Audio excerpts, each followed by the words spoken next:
Hello, in front of me I've got Google Pixel 6 Pro. In this video I'll show you how to add different types of cards to Google Pay. In the beginning, let's enter Google Pay.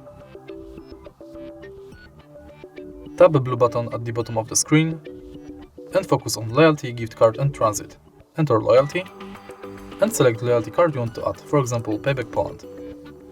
Now you can scan your card or enter details manually.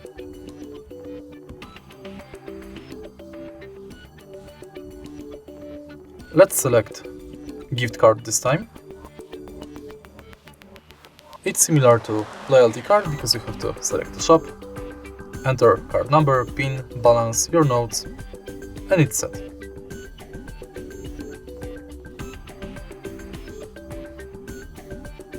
Last card you can add is Transit.